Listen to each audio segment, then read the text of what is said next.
So hello my dear future bankers, welcome back to my channel and welcome back to another video. So this video is going to be very special क्योंकि this is one of the best opportunities to enter into a government sector, that too in the banking sector क्योंकि SBI clerk में इस बार बहुत अच्छी vacancies हैं, 13,500 plus vacancies हैं. I have been telling you, अगर आपको बैंकिंग सेक्टर में आना ही है तो इससे अच्छी अपॉर्चुनिटी कोई भी नहीं है. अभी हमारा प्रीलिम्स हो चुका है एंड अभी मेंस की बारी है. अगर मैं आपको टेंटेटिव डेट्स बताऊं तो it is in the month of April, कभी भी हो सकता है, लेकिन हम मान के चलेंगे कि हमारे पास मैक्सिमम 30 डेज बचे हैं. इन 30 डेज में आप क्या क्या कर सकते हो, साथ में आपको SBI PO मेंस का भी देखना है. लेकिन अगर मैं यहाँ पर बात करूँ, चाहे दोनों ही मेंस की प्रिपरेशन है, लेकिन दोनों में ज़मीन आसमान का फ़र्क है क्योंकि SBI PO मेंस के जो क्वेश्चंस हैं उनका लेवल होता है यहाँ पर, लेकिन SBI क्लर्क मेंस का थोड़ा सा लेवल कम होता है. तो ये नहीं सोचिए कि अगर मैं क्लर्क मेंस की प्रिपरेशन करूँगा तो मेरी SBI PO मेंस की प्रिपरेशन हो जाएगी एंड वाइस वर्सा. दोनों की प्रिपरेशन आपको अलग अलग ही करनी पड़ेगी. चाहे सिलेबस सेम है, लेकिन जब आप क्वेश्चंस की प्रैक्टिस करोगे, चाहे अगर आप यूट्यूब से करो, तो आपको वहां पर लिखना है कि SBI clerk mains reasoning mains के मुझे क्वेश्चंस दिखा दो. बिकॉज अगर आप बहुत टफ क्वेश्चंस कर रहे हो तो they will not help you in SBI clerk mains. Please mark my words. और अगर मैं आपको अपनी जर्नी बताऊं, मैंने RRB PO प्रीलिम्स भी दिया था, मेरा नहीं हुआ था. उसके बाद NIACL दिया था AO का, वो भी मेरा नहीं हुआ था. फिर मेरा IBPS PO प्रीलिम्स हो गया था क्योंकि मैंने बहुत मेहनत करी थी. और मैंने जब RRB PO प्रीलिम्स दिया था तब मुझे ज़्यादा टाइम हुआ नहीं था प्रिपरेशन करते हुए. तो मैंने ग्रेजुअली अपनी स्पीड, अपने कॉन्सेप्ट्स, अपनी सब चीज़ों के ऊपर फोकस करके इम्प्रूव करके ही यहाँ पर मैं पहुँच पाई थी. IBPS PO प्रीलिम्स जब मेरा हुआ था तब I was so happy and I was so grateful कि मुझे IBPS PO मेंस, मेरा फर्स्ट मेंस था लाइफ का, कि मुझे यहाँ पे अपेयर होने की अपॉर्चुनिटी मिली है. तो मैं अपनी तरफ से इतनी मेहनत कर लूँगी कि मेरा मेंस क्लियर हो जाए. एंड देन मेरा IBPS PO मेंस भी हो गया था. But that is another thing कि मेरे मार्क्स कम आए थे, कट ऑफ से 3.5 मार्क्स ही ज़्यादा थे. लेकिन SBI PO मेंस मेरा अच्छे मार्क्स से क्लियर हो चुका था कट. तो अगर मैं इतने कम टाइम में प्रिपरेशन कर पाई थी तो आई एम श्योर आप भी कर सकते हैं. मैं आज इस वीडियो में आपको वो सब चीज़ें बताऊंगी जो मैंने अपने टाइम पे फेस करी थी. क्वांट मेरा फोबिया था. क्वांट में मुझे समझ नहीं आता था कि मुझे मेंस में कौन से क्वेश्चंस पे फोकस करना है. DIS पे फोकस करूं या फिर उसके बाद जो लेंदी अरिथमेटिक है उसके ऊपर फोकस करूं, रीजनिंग के जो पजल्स हैं उसको करूं, या फिर मिसलेनियस टॉपिक्स के ऊपर फोकस करूं. मेंस की मैं बात कर रही हूँ. उसके बाद इंग्लिश मेरा फिर भी ठीक था, लेकिन पैराग्राफ्स RCs इतने लेंदी होते थे, मुझे समझ नहीं आता था. मेरे भी इंग्लिश के जब मैं मॉक्स लगाती थी मेरे मार्क्स नहीं आते थे. I will share all the marks. मेरे पास जो भी स्क्रीनशॉट्स हैं मैं आपके साथ शेयर करूंगी. तो ऐसा नहीं है कि मेरी लाइफ में कुछ प्रॉब्लम्स नहीं आई थी जब मैं मेंस की प्रिपरेशन कर रही थी. करंट अफेयर्स मुझे समझ नहीं आता था कि इसको याद करना है, PDF से पढ़ना है, वीडियो सोर्स से बस देखते जाओ, या फिर उसके हैंड रिटन नोट्स प्रिंट करवा के उस पर लिखो, या फिर लिख लिख के याद करो. कैसे करना है कुछ समझ में नहीं आता था. बट समहाउ कुछ मिस्टेक्स, कुछ अड़चने मेरी लाइफ में भी आई, कुछ गलतियां मैंने भी करी होंगी जब मैं प्रिपरेशन कर रही थी. लेकिन उन गलतियों से सीख के मैंने जल्दी ही उसको इम्प्लीमेंट करने लगी. जैसे अगर मैं बताऊं, बहुत लोग कहते हैं कि मुझे करंट अफेयर्स के नोट्स बनाने नहीं बनाने हैं. अभी नोट्स हमारे पास टाइम बिल्कुल भी नहीं है करंट अफेयर्स के नोट्स बनाने का. तो PDF से पढ़ना है एंड वहीं पे हाईलाइट करना है. पेंसिल से करो, वहीं से अपने फोन पे पढ़ रहे हो वहीं पे हाईलाइट करके आगे बढ़ते जाओ. I have share 2 parts, current affair 1 and current affair 2. अगर आप वो दोनों वीडियोस देख लोगे आप आराम से अच्छे मार्क्स से एज लेके आ सकते हो. मैंने आपको सब चीजें आपको बताई है कि कौन से वो हाई प्रायोरिटी टॉपिक्स है जिन पे हमें फोकस करना है, कैसे पढ़ना है, कितना पढ़ना है, ईच एंड एवरीथिंग डिटेल्ड में मैंने उसमें बताया है. तो प्लीज दोनों वीडियोस के मैं लिंक डिस्क्रिप्शन में डाल दूंगी. Go through those videos once and you will be confident already in current affairs. So in this video I will tell you कि इन 30 डेज में हमें कितने मॉक्स देने हैं एंड मॉक्स का एनालिसिस कैसे करना है और उन गलतियों को कैसे सुधारा जाए, एंड सब्जेक्ट वाइज स्ट्रैटेजी जो आपको SBI क्लर्क मेंस क्रैक करने में हेल्प करेगी with a good margin. And in the last एक परफेक्ट डेली रूटीन जो आपकी प्रिपरेशन को नेक्स्ट लेवल में ले जाएगा. But please be ready to study for minimum 11 to 12 hours a day, जो फुल टाइम प्रिपरेशन कर रहे हैं वो. तो अगर मैं स्टार्ट करूं कि आपको फ्रीक्वेंसी क्या होनी चाहिए मॉक्स की, सो now I will start my video कि हमें कितने मॉक्स देने हैं, क्या फ्रीक्वेंसी होनी चाहिए एसबीआई क्लर्क मेंस के मॉक्स देने की। तो फर्स्ट 15 डेज हम देंगे हर 3 दिन में एक mock, that is more than enough. Please over burden मत करना, ज़्यादा मॉक्स मत देना। मैं अपनी बात करूँ, मैंने एसबीआई पीओ मेंस टाइम पे मैक्सिमम 6 मॉक्स दिए थे, 5 से 6, इससे ज़्यादा मॉक्स मैं सेक्शनल्स देती थी, वो I will come on later, ठीक है। लेकिन 3 दिन में एक मॉक पहले 15 दिन में बहुत है। हमें मॉक्स देना है, हमें बैठने की प्रैक्टिस करनी है। तो जब हम मॉक्स देते हैं तब हमें वीक एरियाज को आइडेंटिफाई करना है। इन 15 दिनों में आप अपने वीक एरियाज को आइडेंटिफाई करो, साथ ही में उनको रेक्टिफाई करो। उसके बाद हमारे पास 15 डेज बच जाएंगे लगभग, ठीक है। तो 15 डेज को आप 2 पार्ट्स में डिवाइड करो, 10 डेज एंड 5 डेज। तो 10 डेज में हमें क्या करना है, हर 2 दिन में एक मॉक देना है, लेकिन उन मॉक्स का एनालिसिस नेक्स्ट डे करना है। हमें अपने आप को ओवरबर्डन नहीं करना है। उसके बाद जो लास्ट के 5 डेज बचेंगे तब हमें YouTube marathons, maximum 1 mock, not more than that, और बस अपनी प्रैक्टिस, नथिंग। मॉक एक मॉक भी दोगे तो भी चलेगा, हमें यूट्यूब की मैराथन्स, सेक्शनल्स लगाओ, ज्यादा से ज्यादा जो सेक्शन वीक है वो करो, एंड दैट्स ऑल। अभी आती है बारी कि हम मॉक्स को एनालिसिस कैसे करें। एक इंपॉर्टेंट चीज बताऊं, मेरे लाइव में एक एस्पिरेंट ने बोला था कि मैम मॉक को पॉज करके देने की आदत हो चुकी है। मेरे साथ भी ये हो चुका था, मैं भी ऐसे करती थी, and I appreciate that aspirant जिन्होंने एडमिट किया फैक्ट कि मैं भी क्या करती थी, मॉक को पॉज करती थी, जो क्वेश्चन जहाँ पे मैं अटक गई हूँ उस क्वेश्चन का मैं स्क्रीनशॉट लेती थी और फिर खुद से सॉल्व करती थी। जब उसका आंसर आ जाता था फिर दोबारा से मॉक को दोबारा से स्टार्ट करती थी वहीं से, और फिर उस क्वेश्चन का सही आंसर जल्दी से मार्क करके नेक्स्ट क्वेश्चन पे चली जाती थी। अगर नेक्स्ट क्वेश्चन भी टफ लगता था फिर से दोबारा से पॉज करती थी, स्क्रीनशॉट लेती थी, फिर से खुद से सॉल्व करके नेक्स्ट क्वेश्चन पे चलती थी। मुझे ये आदत हो चुकी थी कि मुझे अच्छे मार्क्स देखने हैं, लेकिन ये बहुत बड़ी गलती थी मेरी उस टाइम पे। लेकिन मैंने उस गलती को जल्दी रियलाइज कर लिया था कि ये मैं जो भी कर रही हूँ बहुत गलत है, क्योंकि मॉक्स में अच्छे मार्क्स देखना मेरी कोई भी अचीवमेंट नहीं है। मुझे अच्छे मार्क्स देखने हैं फाइनल रिजल्ट में। तो इसलिए तभी के तभी मैंने उस चीज को स्टॉप किया। जितने क्वेश्चंस मॉक में मुझे आते थे उतने करती थी, एंड अगर मेरे अच्छे मार्क्स नहीं आते थे तो मैं उस चीज को एक अपॉर्चुनिटी की तरह लेती थी कि now that I know my weak areas, मैं इनके ऊपर फोकस करूंगी। तो प्लीज जो भी एस्पिरेंट ऐसा करते हैं वो ना करें ये चीज। नेक्स्ट थिंग ये मैं करती थी, अगर मेरी गलतियां हो रही हैं, जो भी गलतियां हो रही है मॉक में, चाहे वो सिली मिस्टेक्स हैं चाहे वो बड़ी मिस्टेक्स है, मैं उनको एक A4 शीट के ऊपर लिखती थी, ट्रैक रखती थी कि जो गलतियां रिपीट हो रही हैं उनके ऊपर पहले फोकस करूं, जो टॉपिक्स वीक है उनके ऊपर फिर मैं फोकस करूं, दोबारा से उसकी क्लासेस चाहे मैं देख लूं, लेकिन ये गलतियां दोबारा से नहीं होनी चाहिए। नेक्स्ट डे जब मैं नेक्स्ट मॉक के लिए अपीयर होऊंगी तो मेरी ये सारी गलतियां बिल्कुल नहीं होनी चाहिए। तो इसके लिए आप सबको भी एक एरर लॉग मेंटेन करके रखना है, एंड उसके बाद जो क्वेश्चंस आपके गलत हुए हैं उनको दोबारा से सॉल्व करो, क्योंकि वो क्वेश्चंस में या तो आपकी कोई कॉन्सेप्चुअल गलती होगी या फिर कोई कैलकुलेशन मिस्टेक होगी। तो आपको उन दोनों चीजों को आइडेंटिफाई करके दोबारा से सॉल्व करना है। प्लीज बिलीव मी, जितना टाइम आप मॉक में देते हो अटेम्प्ट करने में, उससे ज्यादा टाइम अगर आप मॉक के एनालिसिस में दोगे तो you have 100% made into final selection.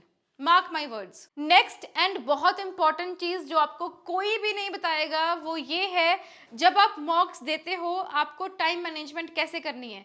आपको उन क्वेश्चंस को आइडेंटिफाई करना है जो ज्यादा टाइम टेकिंग है, जो ज्यादा टाइम टेकिंग क्वेश्चंस है मेंस में, उनसे दूर रहना है। प्लीज, हमें सारे क्वेश्चंस अटेम्प्ट नहीं करने होते, ना ही हम इतने इंटेलिजेंट है कि सारे क्वेश्चंस अटेम्प्ट कर पाए, ना ही पेपर इस तरह से डिजाइन होता है कि एक एस्पिरेंट सारे क्वेश्चंस अटेम्प्ट कर ले।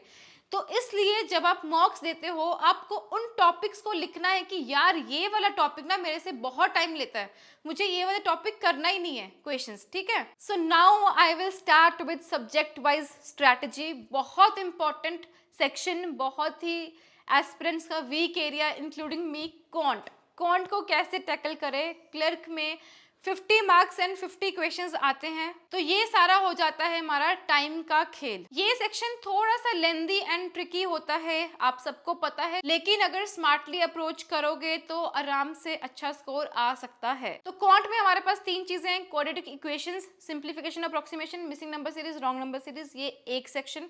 Second section arithmetic, third section DIs. ठीक है, तो मैं स्टार्ट करती हूँ सबसे पहले सेक्शन से, quadratic equations, missing number series, wrong number series, number system से। ठीक है, जो डुएबल क्वेश्चंस हैं उनको अटेम्प्ट करो, नहीं आते हैं नेक्स्ट सेक्शंस पे चले जाओ। And please 10 to 15 questions daily basis पर ईच सेक्शन की प्रैक्टिस करनी है। ये mark my words, again quadratic equation को क्लब करके मिसिंग नंबर सीरीज के साथ, या फिर नंबर सिस्टम को क्लब करके रॉन्ग नंबर सीरीज, ये आएंगे क्वेश्चंस। इन क्वेश्चंस की इतनी अच्छी प्रैक्टिस होनी चाहिए कि आपको देख के लगे कि ये तो करने ही करने हैं। ऐसा ना लगे आपके एग्जाम में कि यार ये क्वेश्चन क्यों आ गया, और वहां पे वेटेज अच्छी खासी आएगी इस टॉपिक की। ठीक है, अरिथमेटिक की अगर मैं बात करूं, अराउंड 12 to 15 क्वेश्चंस एक्सपेक्टेड होते हैं हर बार की तरह। ठीक है, तो अभी हमारे पास 15 डेज हैं। 15 डेज में हम वीक एरियाज के ऊपर काम कर सकते हैं। अगर आपका टाइम एंड वर्क, बहुत इंपॉर्टेंट टॉपिक्स बता रही हूँ, ये सब स्कोरिंग टॉपिक्स हैं। Time and work, pipes and system, boats and streams, probability के भी लास्ट ईयर एसबीपीओ मेंस में इसके डीआई आई थी, डुएबल डीआई थी। तो प्लीज प्रोबेबिलिटी के फॉर्मूलाज थोड़ा सा बेसिक ओवरव्यू करके जाना। मेंसुरेशन, इसके फॉर्मूलाज, इसमें कैलकुलेशन तो हम कर ही सकते हैं ना, क्योंकि मेंस में तो हमारे पास टाइम होता ही है। उसके बाद परसेंटेज, ये सारी चीजें आपको करनी है। एंड प्लीज मेक श्योर जब भी आप प्रैक्टिस करें, मिक्स्ड क्वेश्चंस की प्रैक्टिस करें। एंड प्रैक्टिस के लिए one of the best sources is गाइडली। ठीक है, गाइडली से मैंने बहुत सारे सेक्शनल्स की प्रैक्टिस करी है, क्वांट के मेंस की सेक्शनल्स की प्रैक्टिस करी है, क्योंकि वहां पर मुझे वीडियो सोर्स से करना कंफर्टेबल लगता था, तो वहां पे वीडियो सोर्स भी मिलता था। और अभी एक बहुत ही अच्छा डिस्काउंट उन्होंने लॉन्च किया हुआ है होली की ऑफर के लिए। पीडीएफ बंडल कोर्स बहुत नॉमिनल प्राइस पर मिल रहा है। And if you will use my code that is TG max, आपको और भी डिस्काउंट मिल जाएगा। तो I suggest you, recommend you, definitely buy कर लीजिए अगर आपके पास अभी तक नहीं है। Now comes the most scoring topic, that is data interpretation. Daily 5 to 6 sets हमें लगाने ही लगाने हैं। आपको different types of DI equations आ सकते हैं, फनल डीआई हैं, डबल पाई चार्ट है, एक्सेट्रा एक्सेट्रा, ज्यादा से ज्यादा 8 टाइप के डीआईज हैं, है ना। तो हमें डेली मेक श्योर करना है कि अगर हम 5 से 6 सेट लगा रहे हैं तो 2 डीआईज फनल के हों, 2 डीआईज डबल पाई चार्ट के हों, 2 डीआईज बार ग्राफ के हों। प्लीज एक्सटेंसिव प्रैक्टिस कर लीजिए। डीआईज की केसलेट्स को मत भूलना, बहुत इंपॉर्टेंट है, एग्जाम में देखने को मिलती हैं। एंड कोई फोबिया आपके माइंड में नहीं होना चाहिए कि यार ये क्यों आ गया। अभी हमारे पास है टाइम, हमने आईबीपीएस पीओ काफी टाइम से हम प्रिपरेशन कर रहे हैं। कुछ लोग तो मेंस, आईबीपीएस पीओ मेंस में भी अपीयर हुए थे, जिनका कुछ मार्क्स से रह गया। तो please do not lose this opportunity. And अभी अगर मैं बात करूं कि हमें कितना टाइम देना है क्वांट को, आपको 3 to 3.5 आवर्स, 3 से 3.5 घंटे डेली बेसिस पर क्वांट को देने ही देने हैं। इसको स्ट्रॉन्ग बनाना है, अगर स्ट्रॉन्ग नहीं तो इतना बनाना है कि हम वहां पे कॉन्फिडेंट हो जाएं अटेम्प्ट करने के लिए क्वेश्चंस को। Next is the game changer section, that is current affairs, 50 marks 50 questions again. तो अगर मैं बात करूं, बहुत से ऐसे एस्पिरेंट्स हैं जो इस सेक्शन को इग्नोर कर देते हैं, but please be smart here. यही सेक्शन है जो आपको कट ऑफ निकलने में हेल्प करेगा। क्या क्या कवर करना है मैंने सब बता दिया है, डिस्क्रिप्शन में लिंक डाल दूंगी। Current affair part 1, current affair part 2, banking awareness बिल्कुल नहीं छोड़ना है। करंट वाला 5 to 6 मंथ्स का करना ही करना है। डेटा याद करना है, each and everything related to banking awareness याद करके जानी है। एंड प्लीज क्विजेस करना करंट अफेयर्स के, बहुत इंपॉर्टेंट है। अभी टाइम है, हमें कितने टाइम से हम पढ़ते आ रहे हैं, अभी टाइम है अपनी नॉलेज को टेस्ट करने का कि कितने क्वेश्चंस हमें याद हैं, कितना डेटा हमें याद है। अगर नहीं याद है तो दोबारा से उसको रिवाइज करो और फिर से मॉक टेस्ट दो। Now comes reasoning, 50 question, 60 marks, weightage बहुत अच्छा है। अगर मैं बात करूं इसकी वेटेज की, तो इसका वेटेज सबसे ज्यादा है और कौन से ये इजी होता है। तो यहाँ पर हमें टारगेट करना है कि हमें मैक्सिमम स्कोर लेके आना है। तो यहाँ पे 2 तरह के एस्पिरेंट हो सकते हैं जिनका पजल्स, मेंस लेवल पजल्स अच्छे हैं, तो वो पहले पजल्स को अटेम्प्ट करें। लेकिन जो मेरे जैसे हैं वो मिसलेनियस टॉपिक्स के ऊपर, क्रिटिकल रीजनिंग के ऊपर फोकस करें। मिसलेनियस में लास्ट ईयर कुछ नहीं आया था, लेकिन हमें प्रैक्टिस करनी है इस टाइम पे सारे टॉपिक्स की। ठीक है, पजल्स एंड सिटिंग अरेंजमेंट की भी प्रैक्टिस करनी है, क्योंकि क्लर्क के डुएबल होते हैं, सॉल्वेबल होते हैं। एंड उसके बाद अगर मैं बात करूं, जो टॉपिक्स को थोड़ा सा बच के रहना है वो है coded distance direction and blood relation. इनको बिल्कुल एंड में करना। प्लीज एक बार फंस गए, आपका मन करेगा कि इतना टाइम दे दिया है, दोबारा से एक बार और ट्राई कर लेता हूँ। प्लीज इन दोनों कैटेगरी से बिल्कुल बिल्कुल लास्ट में करना। प्लीज ये बात ध्यान में रखना और मुझे लास्ट में थैंक यू कर देना अगर सिलेक्शन हो जाएगा, ठीक है। और मिसलेनियस टॉपिक्स हमें एग्जाम में सबसे पहले करने हैं, जैसे कि syllogisms, inequality, data sufficiency, alpha numeric series, input output and coding decoding के मेक श्योर इस टाइम पे आप हर 2 दिन में 5 to 10 क्वेश्चंस लगाएं ही लगाएं, क्योंकि एग्जाम में बहुत अच्छा वेटेज इनका आता है। क्रिटिकल रीजनिंग के सारे रूल्स, एक एक चीज सब समझ लेना। मैंने भी वीडियोस रिकॉर्ड करी हुई हैं, I will again put the links in the description. जो भी वीडियोस क्लर्क के मेंस के साथ रिलेटिंग होंगी, जो मैंने रिकॉर्ड करी है, मैं सारी नीचे अटैच कर दूंगी प्लीज। बट अगर मैं इतनी मेहनत करूँ तो मैं चाहती हूँ कि आप भी मेहनत करो मेरे साथ। Now comes the last section, that is English. English is 40 marks, 40 question. इसमें भी 3 चीजें हैं, आरसीज, ग्रामर एंड पैराजम्बल्स, ठीक है। आरसी के लिए डेली हमें क्या करना है, एडिटोरियल रीड करना है। आप कहाँ से भी करिए, लेकिन प्लीज रीड करिए, उसकी वोकैबुलरी के थ्रू जाइए, उसकी स्किमिंग करना सीखिए, it will help you a lot. उसके बाद मेंस लेवल सेक्शनल्स की प्रैक्टिस करिए। मेंस लेवल सेक्शनल जैसे गाइडली से भी आप ले सकते हो, एडिटोरियल अपनी निमिषा मैम का भी पढ़ सकते हो यूट्यूब से। ग्रामर में हमें 120 रूल्स ऑफ ग्रामर करके ही जाना है। उनकी क्वेश्चंस की प्रैक्टिस करिए, यूट्यूब से करिए। एरर डिटेक्शन हो गया, सेंटेंस इंप्रूवमेंट हो गया, फेज रिप्लेसमेंट बहुत इंपॉर्टेंट है। ये लास्ट ईयर मेंस में दोनों बार देखने को मिला था, तो प्लीज फेज रिप्लेसमेंट के क्वेश्चंस की प्रैक्टिस कर लेना अच्छे से। एंड मेक श्योर आप डेली बेसिस पर इंग्लिश को मिनिमम 2.5 आवर्स दे रहे हो, लेकिन जिन एस्पिरेंट्स का इंग्लिश थोड़ा सा वीक है वो 3 आवर्स भी दे सकते हैं। So now I will tell you कि हमें लास्ट के डेज में क्या क्या करना है, इन वेरी शॉर्ट एंड जल्दी जल्दी से बता देती हूँ। मॉक्स को अटेम्प्ट करना है, ऑल्टरनेट डेज पे अटेम्प्ट करना है। मेक श्योर जब मॉक को अटेम्प्ट करते हो एक रियल टाइम एग्जामिनेशन वाला माहौल सेट करके करो।